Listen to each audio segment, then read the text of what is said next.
నమస్తే అండి జయప్రద గారు. నమస్తే అమ్మ, శ్రీమాత్రే నమః. జయప్రద గారు, సాధారణంగా ఈ వారాలలో పుట్టిన వాళ్ళు ఈ విధంగా ఉండే అవకాశం ఉంటుంది. అంటే వారం యొక్క ప్రభావం కూడా ఆ వ్యక్తి జీవితం మీద పడే అవకాశం ఉంటుందని వింటూ ఉన్నాం. కాబట్టి సోమవారం పుట్టిన వాళ్ళు ఎలా ఉండే అవకాశం ఉంది? అది అమ్మాయికైనా అబ్బాయికైనా ఒకలానే ఉంటుందా? తప్పకుండా. సోమవారం పుట్టిన వాళ్ళు అమ్మాయిలు కొంచెం డిఫరెంట్గా ఉంటారు, అబ్బాయిలు డిఫరెంట్గా ఉంటారు. సో 2వ నెంబర్ లక్షణం అంటారు దీన్ని.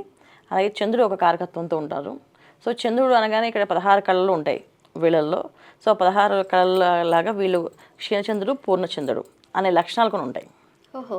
సో అందుకని ఆ 2వ నెంబర్ అది చంద్రుడు సోమవారం పుట్టడం అంటే ఒక అదృష్ట యోగం అంటుందని. సో ఏంటి అంటే వీళ్ళు బాగా సేవాభావం కలిగిన వాళ్ళు, సర్వీస్ చేస్తూ ఉంటారు, ఎక్కువ సర్వీస్ చేయడంలో ఇష్టపడతారు. తర్వాత బాగా సెన్సిటివ్ మనుషులు, ఏ పని చేయాలన్నా ప్రేమతో చెప్తే చేస్తారు, కానీ బెదిరిస్తే చేయరు. సో వాళ్ళకి మాకు ఇలా కావాలి అంటే సేవ చేస్తారు. దీంట్లో ఏంటంటే చాలామంది అమాయకులు మోసపోవడం ఉంటుంది. సో ఈజీగా వాళ్ళ ప్రేమతో వాళ్ళ అన్ని పనులు చేయించడం, వాళ్ళ చేత అన్ని చేయించుకున్నాక వాళ్ళకి ఏమి ఇవ్వకపోవడం ఉంటుంది. సో వీళ్ళు అక్కడ ప్రేమని చూస్తారు తప్ప ఫైనాన్షియల్గా ఏమి చూడరు. దానివల్ల సోమవారం పుట్టిన వాళ్ళకి చాలామందికి అదృష్టం 50-50 ఉంటుంది. ఓకే. అమ్మాయికైనా అబ్బాయికైనా అమ్మాయికైనా ఇద్దరికి. ఓకే. ఫస్ట్ అమ్మాయిల గురించి మాట్లాడుకుందాం. ఓకే. అంటే మీరు అన్నట్టుగా ఇద్దరికి డిఫరెంట్ ఉంటుంది కాబట్టి అమ్మాయిలకైతే ఎలా ఉండే అవకాశం ఉంది? అమ్మాయిలు చాలా సెన్సిటివ్గా, కొంచెం గట్టిగా మాట్లాడితే కళ్ళలో నీళ్ళు వచ్చేసేటట్టుగా, కొంతమంది పిల్లలైతే గట్టిగా మాట్లాడడం, స్ట్రాంగ్గా సమాధానం చెప్పడం ఇలాంటివి జరుగుతూ ఉంటాయి సోమవారం పుట్టిన అమ్మాయిలు. అండ్ తర్వాత వీళ్ళకి భర్తకి బాగా సేవ చేస్తారు, తల్లిదండ్రులకి బాగా సేవ చేస్తారు. సో తల్లిదండ్రుల సేవలోని భర్త సేవలోని వీళ్ళు బాగా అంటే వీళ్ళ ఫ్రెండ్స్ ఎవరైనా నమ్మితే వాళ్ళకి మొత్తం 99% అంటే 100% వాళ్ళకి ఎఫర్ట్ పెట్టి మరి పనిచేస్తుంటారు. ఓకే. దానివల్ల ఏంటంటే ఒక్కొక్కసారి వీళ్ళకి వాళ్ళు మోసం చేస్తే తెలిస్తే తట్టుకోలేక కొంతమంది పిల్లలు డిసప్పాయింట్ అయ్యి, అంటే చాలామంది ఎలా ఉంటారంటే మాట్లాడకుండా సైలెంట్గా ఉండిపోయి ఎవరితోటి మాట్లాడకుండా కొంచెం ఇబ్బందులు తెచ్చుకోవడం, ఒక్కొక్కసారి ఒక్కొక్క రకంగా ప్రవర్తించడం ఇలాంటివి సోమవారం పుట్టిన వాళ్ళకి జరుగుతుంటుంది. సైలెంట్ అయిపోతారు, సైలెంట్గా ఉంటారు కాదు, మైండ్ కూడా కొంచెం డిస్టర్బెన్సెస్ ఉంటాయి వాళ్ళకి. ఓకే. అబ్బాయిలకైతే అబ్బాయిలు చాలా స్ట్రాంగ్గానే ఉంటారు ఏ విషయమైనా. సో సోమవారం పుట్టడం అంటే ఒక అదృష్ట యోగం అంటారు అబ్బాయిల్ని.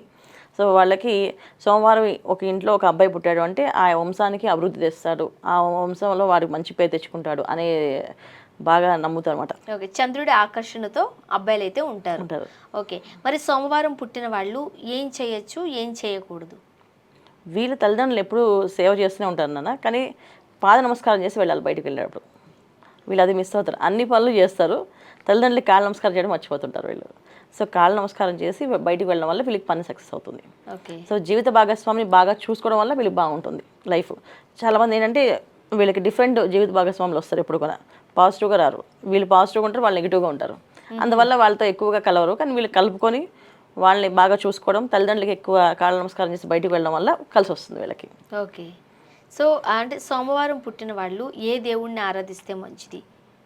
పరిహారాలు ఏమైనా ఉన్నాయా? తప్పకుండా. అమ్మాయిలు అయితే లక్ష్మీ అమ్మవారిని ఆరాధించాలి. సో లక్ష్మీ అమ్మవారిని ఆరాధించడం వల్ల వీళ్ళకి జీవిత భాగస్వామి కొంచెం ఇబ్బంది పట్టే వాళ్ళు వస్తారని చెప్పాం కదా. సో లక్ష్మీ అమ్మవారిని ఆరాధించడం వల్ల సో వీళ్ళకి జీవిత భాగస్వామి బాగా వచ్చే అవకాశం ఉంటుంది. సో అబ్బాయిలు శివుని ఆరాధించాలి. శివుని ఆరాధించడం వల్ల పార్వతి అమ్మవారిలాగా వీళ్ళకి అన్ని విషయాల్లోని సపోర్ట్గా ఉండే వైఫ్ వస్తుంది. ఓకే. సో సోమవారం పుట్టిన వాళ్ళు చేయకూడని పనులు ఏమంటారు? ఎక్కువ అబద్ధాలు ఆడకూడదన్న. వీళ్ళు జనరల్గా అబద్ధం ఆడేస్తుంటారు. ఏంటంటే పని చేయడంలోని విషయంలోని వీళ్ళు ఏం చేయండి అంటే ముందు పని అవ్వాలి, అందుకని చిన్న చిన్న అబద్ధాలు అనేవి అనుకుంటారు, ఆ చిన్న చిన్నవే అనుకుని మాట్లాడుతుంటారు. ఆ అబద్ధాలు అనేది వీళ్ళు అసలు ఆడకూడదు. అబద్ధం ఆడకుండా ఉంటే వీళ్ళు కలిసి వస్తుంది. అబద్ధం అనేది అస్సలు పనికిరాదు వీళ్ళకి. సోమవారం పుట్టిన వాళ్ళు ఏ దేవుణ్ణి ఆరాధిస్తే మంచిది, తీసుకోవాల్సిన జాగ్రత్తలు ఏంటి? అబ్బాయి అయితే శివుడిని ఆరాధించడం వల్ల వీళ్ళకి జీవిత భాగస్వామి మంచి పార్వతి అమ్మవారి అనుగ్రహం లాగా వీళ్ళకి ఆ అమ్మవారి అనుగ్రహంతో భార్య వస్తుంది. ఎందుకంటే వీళ్ళు కొంచెం చాలా సెన్సిటివ్, కమర్షియల్గా ఉండలేరు. సో ఎప్పుడైతే వైఫ్ వస్తుందో ఆ వైఫ్ సపోర్ట్తో వీళ్ళు అన్ని పనులు చేయగలుగుతారు. ఓకే. అందుకని వీళ్ళకి కొంచెం స్ట్రాంగ్ వైఫ్ రావాలి. సో అందుకే అన్ని పనుల్లో ఆమె చక్కగా అంత స్ట్రాంగ్ అంటే వీళ్ళని సాధించే వాళ్ళు కాకుండా వీళ్ళకి అన్ని విషయాల్లో చక్కగా నిదానంగా చెప్పాలి. ఎందుకంటే వీళ్ళకి ఏ విషయమైనా ప్రేమతో చెప్తే కానీ పనులు చేయరు. అది ఎవరైనా సరే ప్రేమతో చెప్తే ఏ పనులు చేస్తారు, అదిరించినా బెదిరించినా చేయరు. అందుకని వీళ్ళకి అన్ని విషయాల్లో తెలివైన అమ్మాయి రావాలి జీవిత భాగస్వామి. అందుకని వీళ్ళు శివుని ఆరాధించడం చాలా విశేషం.